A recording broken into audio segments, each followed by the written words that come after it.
Hello coders, welcome to another How to Code Well podcast. Today we're going to be talking about remote working. I'm going to give about 10, 12 different tips for remote workers. I've been a remote worker since 2012, for about 8 years. I've got myself some good habits. I've got myself some bad habits. So we're going to be talking about those. We're also going to talk about an announcement at the end of this podcast to do with the How to Code Well community. And really looking forward to that. So stick around for that. Okay, let's talk about remote working. So the first thing we're going to talk about is the environment that you need in order to do your work. So obviously, over the years, I've built an environment here, my own office, which is a room in this house. But you got to be realistic with all the news at the moment. Everybody's trying to do more remote working. Not everybody will have a study or a place that they can call their office at home. So I need to take into account for that. But some things that I definitely don't recommend doing is I don't recommend working on the sofa. I don't recommend working in front of that big TV screen. That's not a good idea because you want to be limiting your distractions. You want to be in control of your distractions. So that's the first tip. So if you can, try and get into a room that has limited distractions, things that you can turn off, things that you can do that will keep you focused on your piece of work. So I don't recommend working in the living room, and I don't recommend working in the kitchen because the kitchen is obviously very close to food. You have to keep yourself healthy. Also keep yourself hydrated. So make sure that you have a drink of water as well. Make sure that supply of juice and squash is there. And I would definitely recommend that you keep yourself hydrated throughout the day. And I don't mean just hydrate yourself with coffee and tea. However, that is very tempting. You need to have water, which means that you need to have regular toilet breaks as well. It's very tempting to just focus on one thing and get yourself into this sort of rut. I've done it before, and you realize that you haven't eaten or you haven't had a drink for hours and hours and hours. So you want to make sure that you have regular intervals where you can drink. It's a bit like going to the water cooler or going to the breakout room. And we'll be talking about different sort of comparisons of that as you would do those kind of things when you're in an office, but doing those things at home. We'll talk about those things later. Let's just focus on the environment though.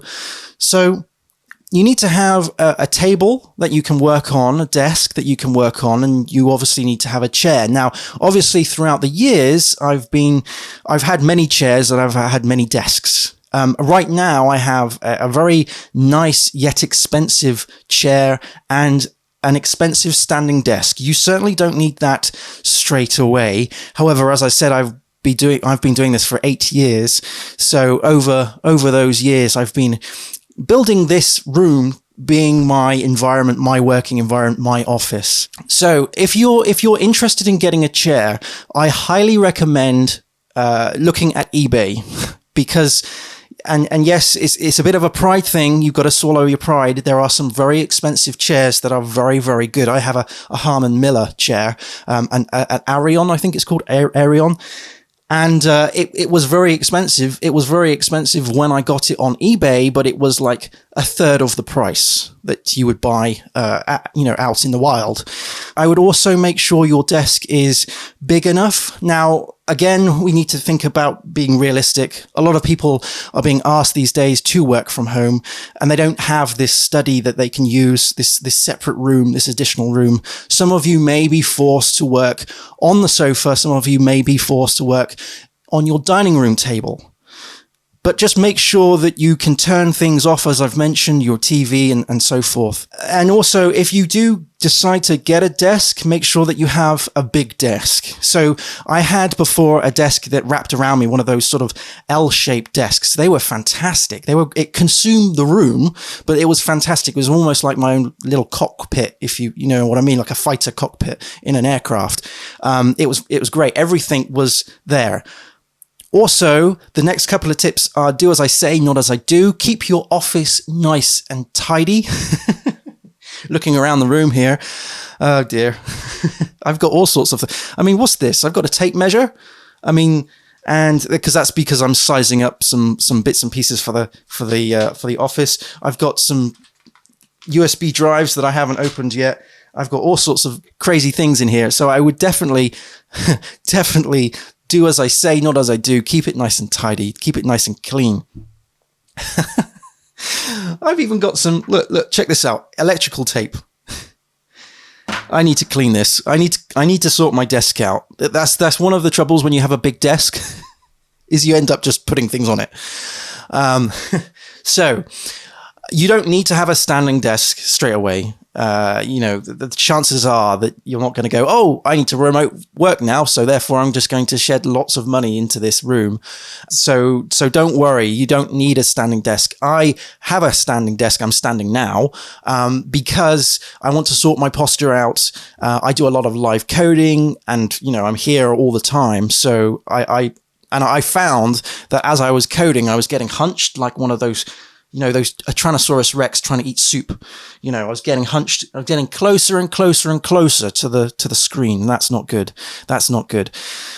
So on that same point with the eyes and the screens, you want to make sure that your lighting is good as well. Try not to work in a place that has like strobe lights or are they called the filament lights? Those lights that are in those big sort of I don't know what you call them. Yeah, filament lights, I suppose.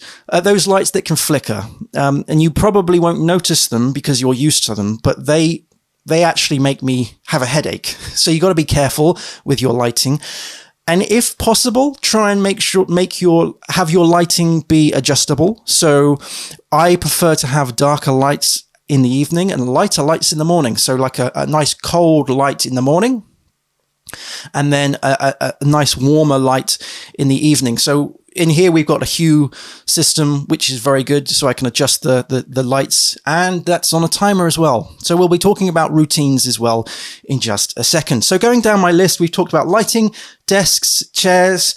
Also, you need internet access, obviously, to do remote working. However, this comes with a little bit of a caveat, I think, because there are times in my 8 years of being a remote developer where I've literally turned the internet off because I've been asked to work on a particular problem on my own, and I've been given a certain amount of time to do it, and it has been one of those zero distraction things. So no Facebook, no YouTube, no news, nothing like that. Not even communication with the rest of the team, just focusing on this project, on this bug, this issue.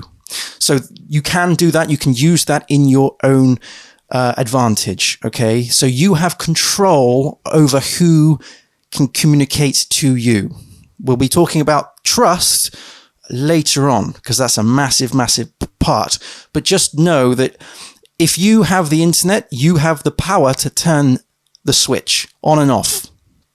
Obviously, for the most part, you want it on. But there are some good things to be said about just going off of grid and working, because you literally do not have any distractions whatsoever. And of course, this brings another point which is quite close to home right now, and that is the news. So try not to be distracted with the news. I know that's very difficult right now because of all the things that are happening in the world, but you don't have to be listening to the news all of the time. There's a problem these days with 24-hour news. Essentially what they do is just repeat themselves again and again and again until something else happens. Or they repeat themselves and they change the words slightly. So it does sound a little bit different, but it's actually the same advice, the same statistics, just mentioned by someone else. So they're repeating themselves. And I totally understand why they do that. I totally understand why they do that. But you can get sucked into that. So be very cautious when listening to the news. And also, just as a side point here, when you are listening to the news, make sure you're listening to people who know what they're talking about. Don't just get, people use Facebook these days people use Facebook these days for news. Don't do that. Don't do that. Okay, moving on, because that's gonna open up another rabbit hole. Okay, so going down my list here: don't work in the kitchen, don't work in the living room, don't watch the news all of the time. Set yourself to be inactive on lunch. So there's been times where I've had things running, screens running, and I've kept the screens on, right? And it hasn't set me to be inactive because I haven't got that setting. Be careful, because when you come back from lunch and you've still got that green thing, that green tick by your name, whatever software you're using, if it's Slack or Skype or whatever, then be careful, because you might get a raft of questions and then another set of questions asking, well, why haven't you answered this? You don't want to give the perception that you are actually at your desk when you're not. And a top tip as well is don't just sit there and just move the mouse to make it look like you are actually active when you're really doing something else. If you find yourself doing that, then you're not actually working. And no. And again, with Slack, there's another tip here is to mute high noise channels. There'll be a lot of people at the moment who'll be like, oh, look, let's just create a Slack channel for memes, and let's just create a Slack channel for random chat. It's all good to do that. But if you are trying to limit your distractions, as I've said, that becomes a distraction. So, it's not a competition to see who can get the best memes when you are really focused on your piece of work. What I would do, and this goes into the next tip, is to have a routine. So my routine has changed over the years, as a remote dev. I get up much earlier than normal people. Even though I'm a remote developer, I don't just stay in the bed until 10 to 9. Sometimes I'm up at 5. Okay, sometimes I'm up at 5 because I want to get ahead of the day. But, that again is personal preference. That's personal preference. You want to get into a routine where, even the little things like brushing your teeth before you go into the office, all those things that you would do anyway before going into a normal office, if it was like an office building, you want to kind of still adhere to. Now, obviously, you can be a little bit slack and loose with things like, your clothes. I'm not wearing a shirt here, for instance. And if I was to see a client, I would be wearing a shirt. There's other things, like, for instance, after this, I'm going to go down and get a cup of tea. I probably wouldn't do that if I was in an office, because I would be waiting for other people to get a tea, because I want that social interaction. It's just me here. Murphy needs probably to go out anyway, so I'll take him out as well after this. And this brings me to another point, and that is about the water cooler.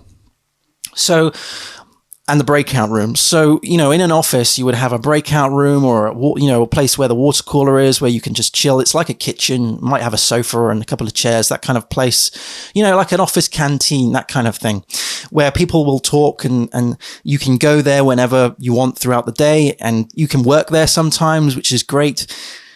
Now, a lot of time is spent actually in those places, and actually a lot of work gets done there, because, as developers, you'll know that you don't have to be working solidly pressing buttons on the keyboard to actually be processing things in your head and fixing bugs in your mind. When you're working from home, the water cooler gets replaced by things like taking the dog for the walk, or mowing the lawn, or putting washing out, or emptying the dishwasher, those kind of things. So don't feel guilty because you've cleared all the washing for your day, because whilst you're doing that, you are actually thinking about the bugs that you're fixing. You're thinking about, how your day is going. You're thinking about the project. You're coming up with solutions when you're not actually stood in front of a keyboard or a computer. So don't feel guilty for doing those kind of things. I used to feel terribly guilty for going off on walks. I would come back with a solution. And I would feel refreshed and positive. Sometimes when I'm here, you can get emotionally and mentally tired with all of the bugs and stuff, and it can feel a bit isolated. Even if there's people in the house, if you're in the office, then you do get a sense of cabin fever if you haven't been out for days on end. And I know at the moment there are some restrictions about travel and stuff like that, but seriously, you can do some gardening, right? You can do some gardening. You can do a little bit of DIY around the house just to sort of distance yourself from your working environment as you would do anyway in an office. However, you just can't, you just can't do that with other people because they are working from home themselves. Okay. So we've talked about muting high noise channels and creating a room solely for your office if you can. Okay, so like for instance in here, we have a dog bed and Murphy brought in a cushion. But apart from that, there is nothing in this room that is for the house. It's just for the office, right? It's just for the office. So if you can try and do that, if you do have a study, then you want to try and limit the stuff around that you have that is for the house in that room. But I appreciate, as I said, there's going to be a lot of you who are asked to remote work now, and you don't have that luxury. But what you can do is you can start moving things about in the room to make it less like sort of a household environment, more of an office environment. One of the biggest important tips that I can give you, and this is something that I have discovered, it's taken 8 years to get this, is to over communicate. And I cannot stress this enough. I can't stress this enough. Trust is one of those things. It's one of those buzzwords you'll hear. You got to be trustworthy to be a remote developer, and it's so true. It's so true. And one way I have shown my level of loyalty, and I've shown the team who I'm working for at the time that I'm actually working, is to over communicate. Now, what does over communicating mean? Well, for instance, I have my little internal reports that I write. This is every sort of like at the end of the day, I'll write a message on, say, Slack or Teams or whatever tool I'm using, Skype, about what I've achieved today, what I would like to achieve tomorrow, even if it's not asked of me.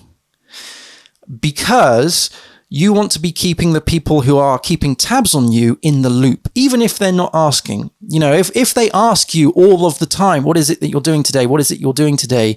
That to me shows me that they are concerned that I am not focusing and dialing my time down in the most efficient way. It also, I've found over the years that it also prevents people from micromanaging. Because you are saying what you are doing. You are saying what bugs you're facing, the solutions that you're thinking about. You're not being directed in a microscopic manner. And it also means that other people are aware of what you're doing, even if they're not working on the particular project. I've had some fantastic conversations with people who are in the same company who aren't working on that particular project, but because they have access to a certain Slack channel or a certain Teams channel or whatever channel, there's so many out there. They would see it and they would go, oh yeah, I think you need to do X, Y, Z. Even if they're not even a part of the project, if they're working on something else, and they see that. So actually, I find remote working is a great way to enhance communication, because the thing is, there's people that in an office environment that perhaps you would be feeling anxious to talk to because maybe they have a personality that that might clash with you. That all changes when you're writing text, I find, because you're just writing text, right? You're not seeing body language. You're not seeing a tone. Obviously there is a tone of writing, sure, but that you can ask a question and anybody can answer it. It's an open question unless it's obviously a direct message, but I would definitely recommend over communicating. What I do is I try on a regular basis, it's not every day, but on a regular basis, giving some sort of rundown of what I've done and what I'm looking into, the problems I've faced. That's an important one, because the thing is, I try and limit the amount of times people ask me, why is it taking so long? I want them to know why it's taking so long, right? And sometimes this has led me into a bit of hot water where I'm actually bad-mouthing the system, not in a nasty way, but I'm identifying problems of the system. And sometimes the developers who have developed the system, they might get a little bit sort of annoyed, but those things had to be said, right? Hello, anybody who watches this, all the clients that watch this. But I think over communicating is really important, really, really important. It's very easy to just sort of be, I don't want to use the word self-isolate, but it's very easy for people to close the doors and go, right, I'm just going to work on this project. I've been given this project and I'm not going to say to anybody how the project is going until it's ready to go. And therefore, you don't give anybody any kind of context as to all the problems that you've faced, all the issues that you've had to face. The challenge, of course, right now is that all the people who've been told to remote work, if they haven't done remote working before, they may end up just working on their own in an isolated sort of environment and not actually showing any kind of progress until progress needs to be shown. And that can be quite problematic, especially for coders. So with that in mind, I would also suggest that you commit and push to your particular branch on a regular basis. That way you have a history that you can show people of when the commits went in, and also make sure that you are merging regularly down with wherever the team puts their branches and stuff, just to make sure that your code is not diverging in a weird way because you are working remotely and because you've never been a remote developer before, and that's just what you're doing.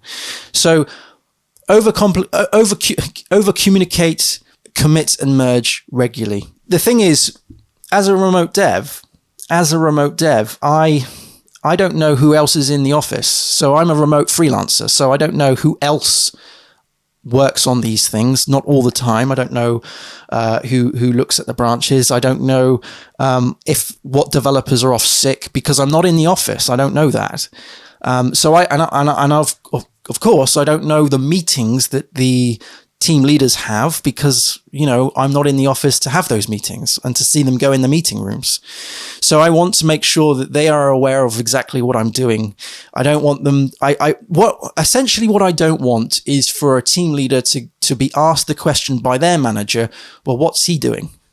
And the team leader going, don't know, I'm not too sure, or not able to explain why it's taking so long as things do.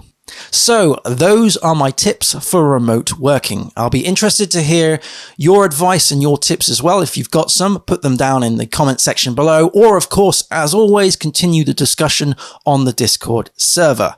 Now, I do have an announcement to make, and that is that we have a How to Code Well folding at home team. The team number, I'm just having a look here, is 236997. That's 236997. So if you are using Folding at Home, then please do join our team. So a little bit about Folding at Home. Folding at Home is a tool made by Stanford University. It allows scientists and researchers to analyze and crunch certain proteins based on certain diseases. They have just introduced a couple of proteins for COVID-19. So yes, us techies can be helping scientists solve this problem. So if you've got some spare CPU cycles, if you've got some spare GPU cycles, please do join the How to Code Well Folding at Home team. Let's see if we can get a leaderboard going. That'd be fantastic.